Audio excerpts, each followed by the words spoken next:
అప్పట్లో హల్చల్ ఎక్కడ యూట్యూబ్ లో చూసినా కూడా మీరే ఉండేవారు, డిబేట్ లో మీరే ఉండేవారు. ఎలా ఉంది ఆ అప్పంచల్? ఒక నిజాన్ని మాట్లాడినప్పుడు శత్రువులు ఉంటారు, కేసులు ఉంటాయి, కోర్టులు ఉంటాయి.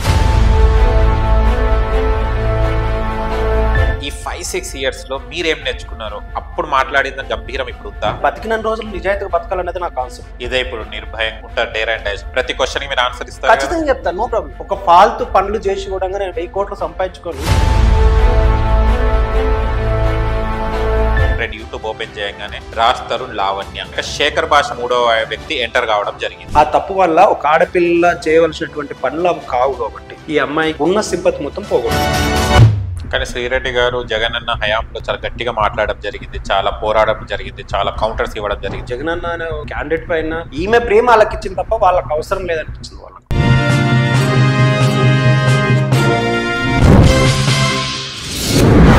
హాయ్ హలో నమస్తే, వెల్కమ్ టు సోషల్ పోస్ట్. నేను మీ యాంకర్ పప్పు. మా ఛానల్ ని సబ్స్క్రైబ్ చేసుకోండి మళ్ళీ కొత్త కొత్త ఇంటర్వ్యూస్ కోసం. ఈ రోజు మనతోని కొత్త వైరల్ కంటెంట్ డైరెక్టర్ ఉన్నారండి, తనేనండి అజయ్ కౌండిన్య. ఒకప్పుడు చాలా వైరల్ కంటెంట్ ఇవ్వడం జరిగింది యూట్యూబ్ ఛానల్స్ లో, ఎక్కడ చూసినా కూడా అజయ్ గారు ఉండడం. అండ్ డైరెక్టర్ గా చాలా మూవీస్ కూడా చేశారని. ఇప్పుడు జరిగే జనరేషన్ లో ఏమేమి ఉన్నాయి, హాట్ టాపిక్స్ ఉన్నాయో తనను చర్చిద్దాం, తనతో మాట్లాడి. ఓకేనా? నమస్తే అన్న. నమస్తే బ్రదర్. ఎలా ఉన్నారు? చాలా రోజుల తర్వాత అంటే సమయం రాలేదు. ఇప్పుడు వచ్చింది సమయం, వచ్చింది మిత్రమా. 100%. ఎందుకంటే అప్పట్లో హల్చల్ ఎక్కడ యూట్యూబ్ లో చూసినా కూడా మీరే ఉండేవారు, డిబేట్ లో మీరే ఉండేవారు. ఎలా ఉంది ఆ అప్పంచల్? ఎప్పుడైనా కేసెస్ అలాంటి ఏమైనా అయినాయా? అంటే కేసులు కామన్ గా బ్రదర్. అంటే నిజాన్ని నిర్భయంగా మాట్లాడిన వాడు ఎవరికైనా సరే శత్రువులు ఎక్కువ ఉంటారు. ఇప్పుడు నాకెలా ఉంటుందంటే, ఏదో బ్యాక్గ్రౌండ్ వెనక ఒక 500 కోట్లు పెట్టుకొని, లేదంటే పొలిటికల్ గేమ్ పెట్టేసుకొని, ఒక పెద్ద ఫ్యామిలీ పెట్టుకొని నేను రాలేదు. I'm solo. ఆ రోజు చెప్పిన ఇదే డైలాగ్ రైట్ నో ఇది చెప్పిన కూడా ఐఎమ్ సోలో. మనకి ఎలా ఉంటుందంటే, ఒక నిజం అనే దాన్ని దాచిపెట్టడం నాకు ఇష్టం లేదు. ఒక నిజాన్ని మాట్లాడినప్పుడు శత్రువులు ఉంటారు, కేసులు ఉంటాయి, కోర్టులు ఉంటాయి అని సహజం కదా. అంటే మీరు అప్పుడు ఒక సాధారణంగా కూర్చున్నారు, ఐ మీన్ ఒక విషయం మీద వ్యక్తపరచడం జరిగింది. అయితే అప్పుడు 5 to 6 years అవుతుందని చెప్పేసి కూడా కదా. ఈ 5-6 years లో మీరేం నేర్చుకున్నారు? అప్పుడు మాట్లాడిన గంభీరం ఇప్పుడు ఉందా? ఎప్పుడు కూడా తగ్గేది లేదు. ఎందుకంటే ఒక మనిషి అంటూ జన్మించినప్పుడు ఆడు ఎప్పటికైనా చచ్చిపోయేటోడే. కానీ బతికిన రోజులు నిజాయితీగా బతకాలనేది నా కాన్సెప్ట్. అంటే ఇప్పుడు నేను చనిపోయాను అనుకో, నేను ఫర్ ఎగ్జాంపుల్ ఒక 1000 కోట్లు నేను సంపాదించుకున్న తర్వాత కూడా నేను ఒక అబద్ధం చేసి, ఒక ఫ్రాడ్ చేసి, ఒక ఫాల్తు పనులు చేసి కూడా నేను 1000 కోట్లు సంపాదించుకొని పోయేటప్పుడు ఆ 1000 కోట్లు నేను తీసుకెళ్ళను. ఈ 1000 కోట్ల పైన ఇంకెవడో ఒకటి తీసుకొచ్చి వాడు బాగుపడతాడు. అంటే నేను చేసిన ఒక తప్పు ఏదైతే ఉంటుందో, అంటే ఒక మోసం చేసి సంపాదించాలనుకున్నటువంటి డబ్బు కావచ్చు, ఇఫ్ ఇన్ కేసు ఒక అబద్ధం చెప్పొచ్చు, ఒక ఫ్రాడ్ చేయొచ్చు, ఒక ఫాల్తు చేసినటువంటి పనుల వల్ల సంపాదించే డబ్బు ఒక మనిషి వ్యక్తిత్వాన్ని నాశనాన్ని చేసేసి, నిజాయితీని అనే దాన్ని చంపేసి దాన్ని బయటికి తీసుకెళ్లేటప్పుడు వాడు చనిపోయినా వాడు ఇంకా తీసుకెళ్ళాడు. కాబట్టి ఆ రోజైనా ఈ రోజైనా నేను నిర్భయంగా నిజాన్ని ఖచ్చితంగా మాట్లాడతాను. నాకు ఎలాంటి భయం లేదు. ఓకే, ఇదే ఇప్పుడు నిర్భయంగా మీరు ఉంటారు, డేర్ అండ్ డైస్ కాబట్టి 100% ప్రతి క్వశ్చన్ మీరు ఆన్సర్ ఇస్తారు. ఖచ్చితంగా చెప్తాను, నో ప్రాబ్లం. ఓకే, సమాజంలోనే మీ పర్సనల్ లేదు. ఇప్పుడు నా పర్సనల్ ఇష్యూ అయినా ఏదైనా, ఇప్పుడు నా పర్సనల్ విషయం ఏదైనా ఒక సబ్జెక్ట్ ఒక మీడియాకి చెప్పేంత నాకు పర్సనల్ అలా ప్రాబ్లమ్స్ ఉంటే నేను 100% చెప్తాను, నాకేం ప్రాబ్లం లేదు. సమాజం గురించి మాట్లాడినప్పుడు ఖచ్చితంగా మాట్లాడతాను. ఎందుకు? ఒక సమాజంలో ఉన్నటువంటి ఒక నిజాన్ని మాట్లాడడానికి నాకేంటి భయం? నేను ఎవరితో ప్యాకేజ్ తీసుకోవట్లేదు, ఎవరితో డబ్బులు ఆశించట్లేదు. ఇస్తే తీసుకునేవారా? తీసుకోరు కూడా, ఎవరికి డిమాండ్ కూడా చేయలేదు. ఎందుకు? డబ్బులు అవసరం లేదా అజయ్ గారికి? నేను సంపాదించుకుంటాను. మీరు ఎవరికైనా ప్యాకేజెస్ ఇస్తున్నారా? అంత సీన్ లేదు. ఫస్ట్ జరుగుతున్న మన ఇప్పుడు ప్రెసెంట్ ట్రెండ్, యూట్యూబ్ ఓపెన్ చేయగానే రాజ్ తరుణ్, లావణ్య ఇష్యూ జరుగుతుంది చాలా రోజులు చల్లి.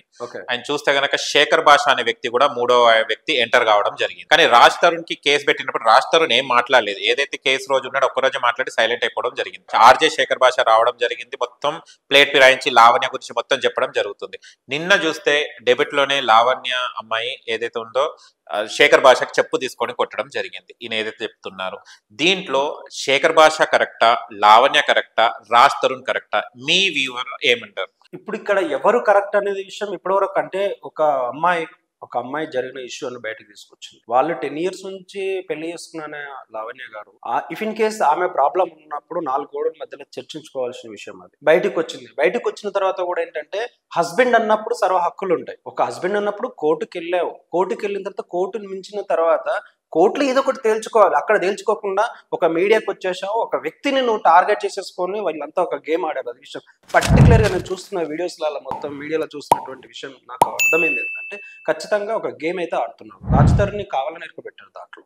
రెండోది ఇంకొక విషయం ఏంటంటే, అమ్మాయికి ఇఫ్ ఇన్ కేస్ ఏదైనా ఒక ప్రాబ్లం ఉన్నది, ఒక మీడియాలో లైవ్ డిబేట్ నడిచేటప్పుడు ఒక వ్యక్తి పైన చెప్పు తీసుకొని కొట్టడం అనేది చాలా తప్పదు. ఫస్ట్ వాళ్ళు ఎవరైనా సరే, ఎందుకంటే తన హక్కు తనకుంటుంది, మాట్లాడే హక్కు తనకుంది. తను ఒక ఆన్సర్ చెప్తున్నాడు, 10 మందిలో చెప్తున్నాడు, ప్రైవేట్ గా చెప్పట్లేదు, 10 మందిలో చెప్తున్నప్పుడు ఆ ప్రాబ్లమ్ని తను ఫైట్ చేస్తున్నాడు.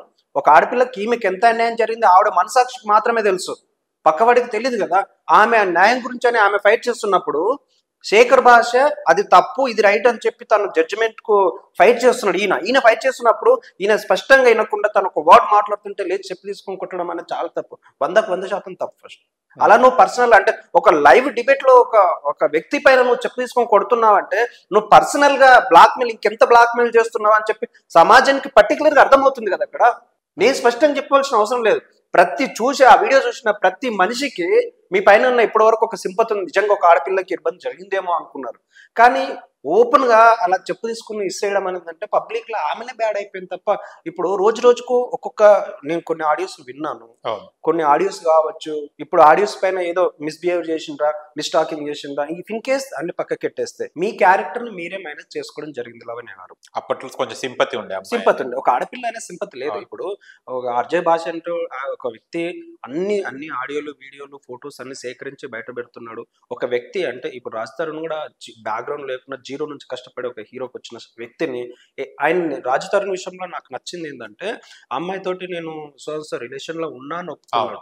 It's the great person. ఆ విషయంలో ఎప్పుడు లేను అప్పుడుండే ఒప్పుకున్నాడు. ఈ రోజు సమాజంలో ఎలా ఉన్నారు బ్రదర్ అంటే ఒక తప్పు చేసిన వాడైనా సరే ఏ విధంగా సరే నేను లేదు అని చెప్పి తప్పించుకోవడానికి ట్రై చేస్తాడు, కానీ నిజాయితీగా ఒప్పుకున్నాడు అంటే ఆయన నిజాయితీకి అక్కడే మార్క్స్ పడిపోయాయి. ఆయన ఓపెన్ ఉన్నాడు కదా. కానీ ఆ ఓపెన్ ఉన్న తర్వాత ఏం జరిగిందనే విషయం పైన ఈమె ఎలిగేషన్ వేసింది. నెక్స్ట్ మస్తన్ సాయి వగైరా ఏమో ప్రాబ్లమ్స్ వచ్చాయని చెప్పేసి మొత్తం ఎలిగేషన్లో జరిగింది. శేఖర్ భాష థర్డ్ పర్సన్ ఇన్వాల్వ్ అయ్యి మొత్తం మాట్లాడడం, శేఖర్ భాష పైన ఒక చెప్పేసిరి కొట్టడం అనేది ముమ్మాటికి తప్పు. ఆ తప్పు వల్ల ఒక ఆడపిల్ల చేయవలసినటువంటి పనులు అవి కావు కాబట్టి ఈ అమ్మాయికి ఉన్న సింపతి మొత్తం పోగొట్టుకుంది.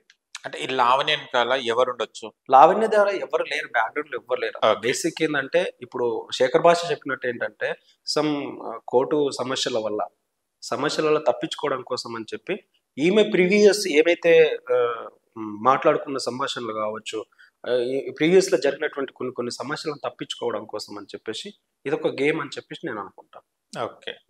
అండ్ చూస్తే గనక గతంలో మీరు శ్రీరెడ్డి గారి గురించి కూడా మాట్లాడడం జరిగింది, కానీ ఇదే ప్రస్తావన మనం చూస్తే గనక ట్వీట్ చేయడం జరిగింది శ్రీరెడ్డి గారు.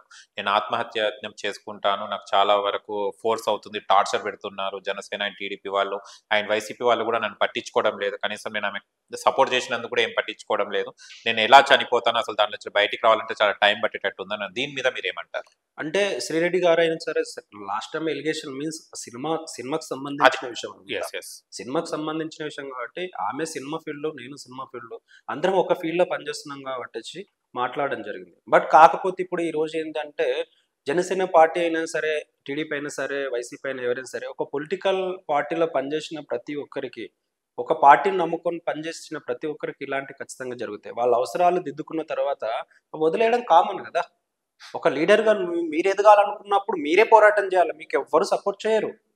పొలిటికల్ పార్టీ కావచ్చు, యాజ్ ఏ మీడియా కావచ్చు, ఏదైనా వాళ్ళ అవసరం తీరిన తర్వాత ఎవరైనా వదిలేస్తారు. బట్ కాకపోతే నేనేమంటున్నా అంటే శ్రీరెడ్డి ఇఫ్ ఇన్ కేస్ ఆమె మాట్లాడిన కొన్ని విషయాలలో ఎవరైనా హట్ అయి ఉంటే ఒక ఆడపిల్లగా తను వదిలేసి ట్రోల్ చేయడం మానేస్తే బాగుంటుందని చెప్పి నా ఒపీనియన్. అంటే శ్రీరెడ్డి గారు ఏదైనా కూడా ఒక పార్టీ గురించి మాట్లాడు, తన వ్యక్తిత్వం ఎక్కడ మాట్లాడు, తన ఫ్యామిలీని సపోర్ట్ చేయమని ఎప్పుడు అనలేదు. జగన్ నోరాల పిలిచి తన కౌంటర్స్ ఇవ్వడం జరిగింది, కానీ ఇవాళ ఎవరు కూడా తనను దగ్గర హక్కున చేర్చుకుంటలేరు అనేది బాధపడుతుంది. నేను ఒక విషయం స్పష్టంగా చెప్తాను, వైఎస్ జగన్ గారు సొంత వాళ్ళ ఫ్యామిలీనే లైట్ తీసుకున్నాడు. ఎందుకంటే ఆయన ఒక పొలిటికల్ అంటే ఒక లీడరు, ఒక సీఎం, మాజీ సీఎం గారు, ఆయన ఒక పొలిటికల్ గేమ్ ఆడినటువంటి ఒక వ్యక్తి తన ఫ్యామిలీని పక్కకెట్టేసుకున్నప్పుడు అంటే మీరు జగన్ అనే శ్రీరెడ్డి గారు ఈమెకున్న ప్రేమని వ్యక్తిత్వం చేసుకున్నాను తప్ప వాళ్ళు ఈమెను పట్టించుకోవాలని చెప్పి నాకు స్పష్టంగా అర్థం. తను ఆ నిర్ణయం ట్వీట్ చేయడం కరెక్ట్ అంటారా? కరెక్ట్ అంటే ఒక ఆడపిల్ల కదా, ఒక అమ్మాయికి ఎప్పుడైనా ప్రాబ్లమ్స్ ఉంటాయి. ఇప్పుడు అంతెందుకు నేను మాట్లాడతాను, ఒకప్పుడు ఆవిడకు నాకు కొంచెం కాంట్రవర్షియల్ గొడవ జరిగినప్పుడు ఆవిడ నన్నంది, నేను ఆవిడ నన్న ఇస్తే కామన్, ఎందుకంటే మేము అందరం ఒకే ఫీల్డ్ వాళ్ళం. సార్ లైట్ ఎక్కడ కలిసినా కూడా హాయ్ బాయ్ మళ్ళీ కూడా ఉంటుంది తప్ప పర్సనల్ ఎవరికి ఏం గొడవలు లేవు. బట్ కాకపోతే శ్రీరెడ్డి గారిని ట్రోల్ చేయడం అనేది నాకు అనిపించలేదు. బట్ కాకపోతే పార్టీ మీద అభిమానం ఉన్నప్పుడు జగన్ గారు గురించి శ్రీరెడ్డి గారు అయితే ఏమైనా టీడీపీ గురించి కావచ్చు, జనసేన గురించి మాట్లాడిన కామెంట్స్ కు రియాక్షన్ ఖచ్చితంగా ఉంటుంది. కానీ శ్రీరెడ్డి గారు జగన్ అన్న హయాంలో చాలా గట్టిగా మాట్లాడడం జరిగింది, చాలా పోరాడడం జరిగింది, చాలా కౌంటర్స్ ఇవ్వడం జరిగింది. కానీ ఒకటేసారి పార్టీ డౌన్ అయిపోయిన తర్వాత, అంటే ప్రతిపక్షంలో కూడా లేదన్న తర్వాత ఇలాంటి వార్తలు చేయడం అంటే మీ హోప్ వెళ్ళిపోయిందా పార్టీ నుంచి తనకు? అందులో ఉన్న లీడర్స్ అసలు పార్టీ లేదు కదా, అంతా ఇప్పుడు 11 మంది మాత్రమే కదా. 11 మంది మెయిన్ క్యాండిడేట్స్ మొత్తం అవుట్ అయిపోయారు. ఇప్పుడు నేను ఒకటి మాట్లాడుతున్నాను, శ్రీరెడ్డి గారు స్టార్టింగ్ నుంచి అయినా జగనన్న అని ఒక్క పర్సన్ మాత్రమే ఉన్న తప్ప పార్టీ నుంచి ఆమెకి ఎట్లాంటిది రాలేదన్న విషయం నాకు స్పష్టంగా అర్థమైపోయింది. ఫస్ట్ ఆవిడ జగనన్న అనే ఒక క్యాండిడేట్ పైన, ఒక మాజీ సీఎం పైన ఈమె ప్రేమ చూపించుకుంది తప్ప, ఈమె ప్రేమ వాళ్ళకి ఇచ్చింది తప్ప వాళ్ళకి అవసరం లేదనిపించింది. వాళ్ళు తీసుకోలేకపోయారు. అంటే బట్ నాకు నచ్చింది కూడా ఏంటంటే ఈమె పార్టీ గురించి అంత పనిచేసి, పార్టీ గురించి అందరితో గొడవడి, పార్టీ గురించి అందరితో పోరాడి, పార్టీకి మద్దతుగా సోషల్ మీడియాలో అంత సపోర్ట్ చేసినప్పుడు పార్టీ కూడా ఈమెను పట్టించుకోకపోవడం అనేది చాలా బాధాకరం విషయం. ఎందుకంటే ఆవిడ పొలిటికల్ గా ఒక లీడర్ అవ్వాలనుకుందేమో చెప్పలేము, పార్టీ గురించి పనిచేసినప్పుడు కార్యకర్తలను వదిలేయడం అనేది మంచిది కాదని చెప్పి నా ఒపీనియన్. జగన్ అన్న అంటే వైసీపీ ఓడిపోవడానికి ముఖ్య కారణాలు ఏముంటాయి అన్న మీ ప్రకారం? ఆయన ఇచ్చిన పథకాలు అనేది స్పష్టంగా ప్రజల్లోకి తీసుకెళ్లలేదని చెప్పి నా 100%. ఇంకొక విషయం కూడా నేను స్పష్టంగా చెప్తాను, వైఎస్ జగన్ గారు అంటే నాకేం కోపం లేదు, తనకేం పరిచయం లేదు, నేను పొలిటికల్ కూడా కాదు. ఓకే, నేను బయట చూసిన ఒక పబ్లిక్ కామన్ మ్యాన్ గా నేను మాట్లాడడం ఏంటంటే, నేను బేసిక్ గా బీజేపీ, కానీ వైఎస్ రాజశేఖర రెడ్డి వాళ్ళ ఫోటో ఇప్పటికి మా ఇంట్లో ఉంటుంది. మా ఇంట్లో ఇప్పుడు ఉంటుంది. నేను బీజేపీ కాంగ్రెస్ పార్టీ అంటే వాళ్ళ నాన్నగారు అంత మంచి పనులు చేసిపోయాడు ఆ టైంలో. మీరు నేనైనా సరే ఆ టైంలో చిన్నగా ఉన్నప్పుడు ఆరోగ్యశ్రీ అని చెప్పి, 108 అని చెప్పేసి, చదువుల గురించి అని చెప్పేసి ఎంతో మంచి కార్యక్రమాలు చేసిపోయాడు. కాబట్టి ఒక మంచి అనే ఒక దాన్ని నేను సపోర్ట్ చేస్తాను కాబట్టి, ఒక మంచి లీడర్ అన్నట్టు ఒక వ్యక్తిత్వం ఉన్నటువంటి పర్సన్ కాబట్టి ఇప్పటికి నేను మా ఇంట్లో ఆయన ఫోటో పెట్టుకుంటాను. బట్ ఆయన ఓడిపోవడానికి ఏంటంటే వాళ్ళ నాన్న చేసినటువంటి పేరు మీద స్టార్టింగ్ గెలిచాడు తప్ప, ఈయన అరాచకాలు పబ్లిక్ తీసుకోలేక ఈయన తొక్కేయడం జరిగింది. అది పబ్లిక్ పోల్స్, మనం ఎవరైనా చెప్పలేం కదా. పబ్లిక్ ఏమనిపిస్తే చేస్తారు, పబ్లిక్ నచ్చిందే సపోర్ట్ చేస్తారు తప్ప, పబ్లిక్ నచ్చినప్పుడు ఖచ్చితంగా ఇలాంటి పరిమాణం ఉంటుంది. ఇప్పుడు ఉదాహరణకి ఏంటి, తెలంగాణలో కేసీఆర్ గారు తెలంగాణ రాష్ట్రాన్ని తీసుకొచ్చిన ఒక ఉద్యమాలు చేసి, ఉద్యమం కిరీటంగా నిలిచి తెలంగాణ రాష్ట్రాన్ని ఏర్పాటు చేసి ఇంత చేసినట్టు తర్వాత కూడా స్టార్టింగ్ 5 years లో ఏం చేసినా చేయకున్నా ఫస్ట్ రాష్ట్రము మొదటి సీఎం కదా అని చెప్పేసి అందరు యాక్సెప్ట్ చేసి రెండోసారి గెలిచారు. కేసీఆర్ గారు కూడా ఆయన ఖచ్చితంగా ఫామ్ హౌస్ లా రెస్ట్ తీసుకోవడం అంటే అయిపోయింది, పెద్ద మనిషి అయ్యాడు, ఆయనకి హెల్త్ సపోర్ట్ చేయకపోవడం వల్ల కొంత రెస్ట్ లో ఉంటే, ఈ పక్కన ఉన్నటువంటి ఎమ్మెల్యేలు కావచ్చు, ప్లస్ వీళ్ళ లీడర్స్ కావచ్చు, ఎంపీలు కావచ్చు, వీళ్ళ పార్టీకి సంబంధించిన మెయిన్ లీడర్స్ మొత్తం తొక్కేయడం వలన ఈరోజు తెలంగాణ ఏ విధంగా నష్టమైపోయిందో, అదే విధంగా ఆంధ్రలో కూడా వైఎస్ జగన్ పార్టీ అంత క్లోజ్ అయిపోయింది.